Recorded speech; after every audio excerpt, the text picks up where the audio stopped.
이 시간 하나님께서 우리에게 주시는 말씀은 마가복음입니다. 마가복음 11장 27절에서 33절까지의 말씀입니다.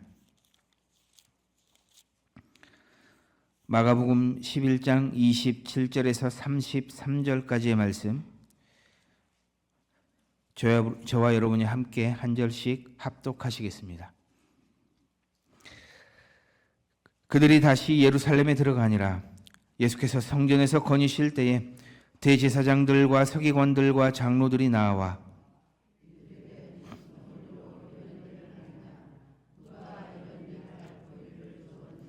예수께서 이르시되 나도 한 말을 너희에게 물으리니 대답하라. 그리하면 나도 무슨 권위로 이런 일을 하는지 이르리라.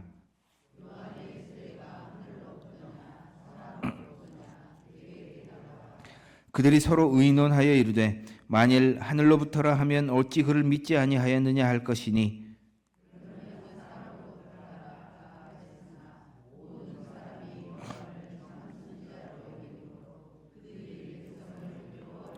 함께 읽습니다. 이에 예수께 대답하여 이르되 우리가 알지 못하노라 하니 예수께서 이르시되 나도 무슨 권위로 이런 일을 하는지 너희에게 이르지 아니하시니라. 아멘. 오늘 함께 읽은 본문은 고난주간 화요일에 있었던 일을 기록하고 있습니다. 오늘 본문을 포함해서 13장까지가 화요일에 있었던 일인데요. 예수님과 당시 종교 지도자들 간에 있었던 논쟁 이야기, 그리고 포도원 농부 비유 이야기, 예수님의 종말 설교가 13장까지 쭉 기록되고 있습니다. 오늘은 이 중에서 예수님과 종교 지도자들 간의 논쟁 사건을 통해 하나님의 음성을 듣고자 합니다. 먼저 27절에서 28절입니다. 그들이 다시 예루살렘에 들어가니라. 예수께서 성전에서 거니실 때에 대제사장들과 서기관들과 장로들이 나와 이르되 무슨 권위로 이런 일을 하느냐? 누가 이런 일을 할 권위를 주었느냐? 예수님께서 성전을 거닐고 계신다라고 기록을 하고 있습니다. 그저 그렇게 할 일 없이 예수님께서 거닐고 계시는 것이 아니에요. 같은 기록을 담고 있는 마태복음에 가서 보면 예수님께서 성전에서 가르치고 계셨다라고 기록을 하고 있습니다. 그렇다면 예수님의 이러한 모습이요, 당시 성전에 있었던 종교 지도자들 눈에는 좋지 않게 보였을 겁니다. 왜냐하면 바로 전날 예수님께서 뭐 하셨어요? 성전을 뒤엎으셨거든요. 장사하는 사람들이며 환전상들을 모두 내쫓아 버렸잖아요. 그렇게 성전을 어지럽혔단 말이에요. 그런데 그런 예수가 다시 성전에 들어와서 이 사람 저 사람 만나면서 가르치고 있어요. 그러니까 종교 지도자들 입장에서는 기분이 언짢을 수밖에 없습니다. 당시 종교 지도자들은 랍비 중심의 교육 체계 안에서 뭐 샴마이 학파라든지 힐렐 학파라든지 하는 이런 정통 학파들, 굉장히 유명한 이런 학파들의 전통 안에서 배운 사람들이에요. 그런 다음에 종교인이 됐단 말입니다. 그러니까 이런 정규 과정들을 거쳐서 종교인이 됐어요. 때문에 그들 눈에 예수님은 갈릴리 변방 지역 출신에다가 정규 랍비 교육 과정도 밟지 않는 듯 보이고 또 공식적으로 어떤 학파에 소속된 것도 아닌, 게다가 젊기까지 한, 그러니까 말하자면 비주류의 비전통의 검증되지 않은 인물로밖에 보이지 않았을 가능성이 크다는 거죠. 그런데 하는 말이나 또 하는 행동이나 사람들을 여기저기 몰고 다니는 것을 보면 결코 또 만만한 인물은 아니라는 거예요. 게다가 앞서 말씀드렸듯이 성전까지 자 이렇게 뒤집어 엎어놨으니 이 종교인들 입장에서는요, 이 사람을 가만두면 안 되는 겁니다. 해서 묻는 거예요. 무슨 권위로 이런 말을 하고 이런 일을 하는 거냐는 것이죠. 대체 믿는 구석이 뭐냐는 거예요. 뭘 믿고 그러냐는 거죠. 이건 이들이 예수님에 대해서 궁금해서라기보다는 사실 이 질문을 통해 예수님을 함정에 빠뜨리려는 생각이 더 컸습니다. 만일 하나님으로부터다라고 답하면 예수님을 신성모독죄로 몰아갈 수가 있어요. 혹은 사람으로부터다라고 얘기를 하면 산헤드린을 모독한 그런 죄로 몰아갈 수가 있는 겁니다. 이에 예수님은 당시 랍비들이 흔히 사용하던 방식, 곧 질문에 질문으로 응답하는 방법을 통해서 종교 지도자들에게 답을 하십니다. 세례 요한이 베풀었던 요한의 세례가 하늘로부터인지 아니면 사람으로부터인지를 먼저 답하라는 거예요. 이는 종교인들이 어떤 답을 하든지 곤란하게 되는 질문입니다. 그러면서 동시에 이 권위가 누구로부터 오는 것인지를 예수님의 질문과 답을 통해 예수님이 알려주고 계시는 거예요. 예수님의 질문에 대해 종교 지도자들이 하늘로부터 왔다라고 답하면 그동안 자신들이 적대시해 왔던 세례 요한을 하나님께서 보내신 참 선지자로 인정하는 셈이 돼요. 그런데 반대로 사람에게서 났다라고 답하면 세례 요한을 거짓 선지자로 규정하게 됩니다. 그런데 성경에 기록되고 있듯이 이미 많은 유대인들이, 많은 사람들이 세례 요한을 참 선지자로 그때 당시 여기고 있었어요. 그러니까 이게 이렇게 답했다가는 자칫 잘못하다가 자신들의 위치가 위태로워질 수 있는 상황이 되는 겁니다. 그래서 그들은 함께 모여서 회의하고 고민한 끝에 뭐라고 답하냐면 모르겠다라는 궁색한 답을 내놓는 겁니다. 차라리 우리 예수님처럼 이에 대한 질문에 답을 하지 않겠다라고 했으면 그래도 그나마 체면이라도 살릴 텐데 이들은 모르겠다라고 답을 해버려요. 예수님과의 논쟁에서 확실하게 패배했음을 그들 스스로 인정한 꼴이 된 겁니다. 그리고 여러분, 예수님은요, 사실 질문에 질문으로 대화를 이어가시면서 질문 안에 세례 요한의 세례와 또 자신의 권위가 어디로부터 오는 것인지를 넌지시 알려주셨어요. 그러니까 예수님 질문하시면서 하늘로부터라고 말씀을 하셨잖아요. 그런데 이 문장의 헬라어 원문의 구조를 보면, 그러니까 헬라어로 쓰여진 어떤 그 구조를 보면 하늘로부터를 사람으로부터보다 더 강하게 강조하고 있는 것을 볼 수가 있어요. 그런 구조를 가지고 쓰여 있어요. 그러니까 이건 하늘로부터, 곧 하나님으로부터 세례 요한의 세례하고 예수님 자신의 권위가 오는 것임을 종교 지도자들에게 넌지시 알려주고 계시는 겁니다. 그런데 어때요? 종교 지도자들은요, 예수님의 이러한 가르침에도 불구하고 여전히 예수님에게서 어떻게 하든 꼬투리를 잡아서 고소할 생각만을 가지고 있습니다. 뒤이어서 세 차례에 걸쳐 예수님을 찾아와 이런저런 것들을 가지고 시비를 걸게 되는데요. 이러한 시비 하나하나에도 예수님은 화 한 번 내지 않으세요. 차분하게 답하시면서 메시아 되시는 예수 그리스도를 인정하고 깨닫도록 그렇게 도우십니다. 하나하나 살피기에는 시간이 제한되어 있기 때문에 간단하게 각각의 논쟁을 살펴보겠습니다. 먼저는 세금을 바치는 문제예요. 다들 아시는 그런 문제입니다. 가이사에게 세금을 바치는 게 옳으냐는 거예요. 이에 예수님 뭐라고 답하십니까? 가이사의 것은 가이사에게, 하나님의 것은 하나님에게 바치라고 이렇게 답을 하십니다. 그런데 여러분, 성경을 읽어보면 바리새인의 제자들이 헤롯 당원과 함께 옵니다. 함께 예수님을 찾아와요. 그런데요, 이 바리새인과 헤롯 당원은요, 절대 함께 할 수 있는 사람들이 아니에요. 이게 조합이 안 되는 사람입니다. 이게 정치적인 사상이나 어떤 그런 사상의 어떤 그런 그 생각들이 이들이 굉장히 달라요. 굉장히 달라요. 특히 세금을 내는 문제에 있어서만큼은 등져 있어요, 이렇게. 그러니까 바리새인 같은 경우는 세금을 내지 말자는 거예요. 세금을 내면 안 된다는 거예요, 로마 당국에.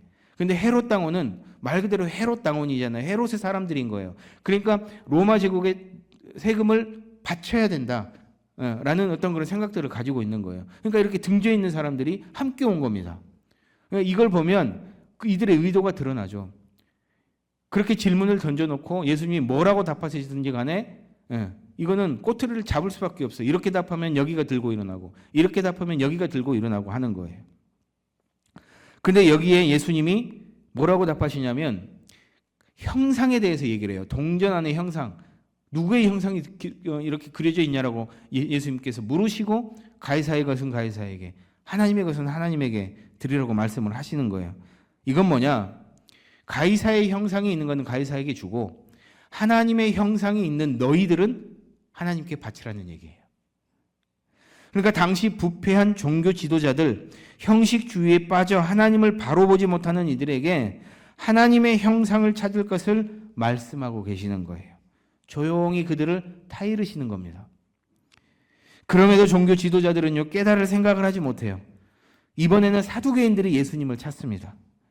그러면서 부활에 대해서 물어요. 사두개인들은요, 본래 부활을 믿지 않아요. 부활을 믿지 않습니다, 이들은. 그래서 지금 현재가 중요해요. 지금 여기가 중요한 거예요. 지금 살아가는 삶이 중요한 거예요. 그래서 예수님이 가르치는 부활이나 뭐 하나님의 나라나 이러한 개념들이 이해가 안 되는 거예요. 인정할 수가 없는 거예요. 때문에 이들은 형사 취수 제도라는 라고 불리는 계대 혼인법을 가지고 와서 예수님을 곤경에 빠뜨리려고 합니다. 아시다시피 고대 근동 지방에서는요, 형이 자식 없이 갑작스럽게 죽게 되면 동생이 형수와 결혼을 해서 형의 대를 이을 수 있게 이렇게 했습니다.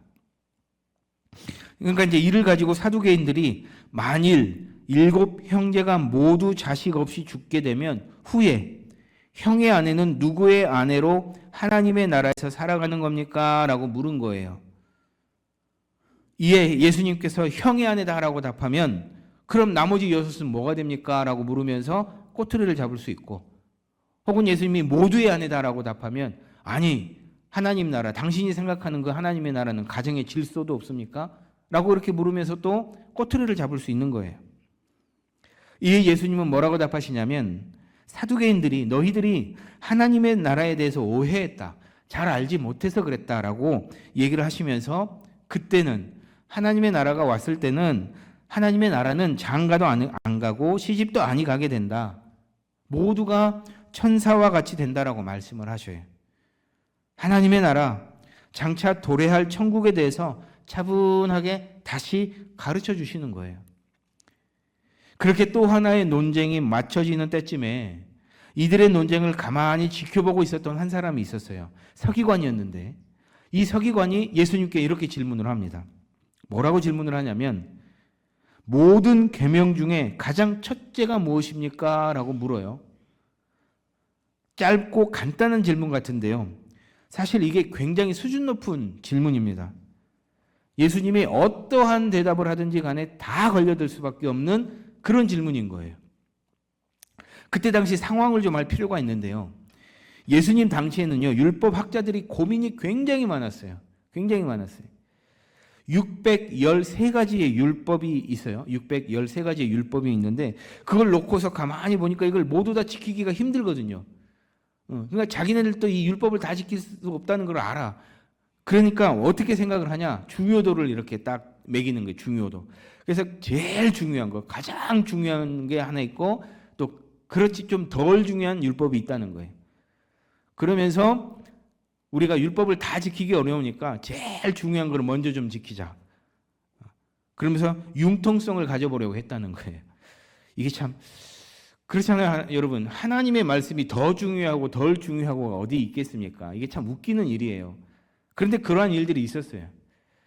자, 그런데요, 중요도를 가르는 기준이 뭐냐는 거예요. 기준. 그죠? 그 기준이 여러 개가 있지 않겠습니까? 그래서 율법 학자들마다 이견이 있었어요, 또. 그러니까 이런 상황 가운데 있었어요. 이런 상황 가운데서 방금 서기관이 예수님께 이런 질문을 하는 거예요.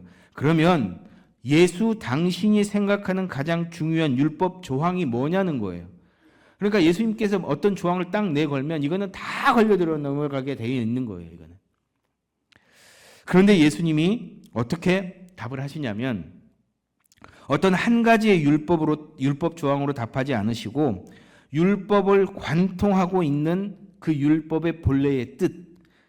그러니까 말하자면 하나님께서 말씀하시고자 하시는 본 뜻을 아주 정확하게 짚으십니다. 뭐예요? 하나님을 사랑하고 이웃을 사랑하라는 거예요. 그런데 뜻밖에도 서기관은 예수님의 말씀을 이해를 해요. 이해를 하고 이렇게 얘기를 합니다. 마가복음 12장 33절인데요. 마음을 다하고 지혜를 다하고 힘을 다하여 하나님을 사랑하는 것과 또 이웃을 자기 자신과 같이 사랑하는 것이 전체로 드리는 모든 번제물과 기타 제물보다 나으니이다.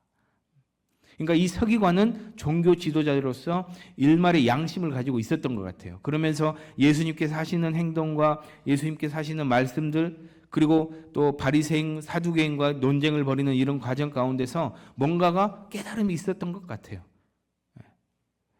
자, 이에 예수님께서 서기관에게 내가 하나님의 나라에서 멀지 않도다라고 말씀을 하십니다. 그리고 그 후로는 이제 더 이상 예수님께 물으러 오는 자가 없어요.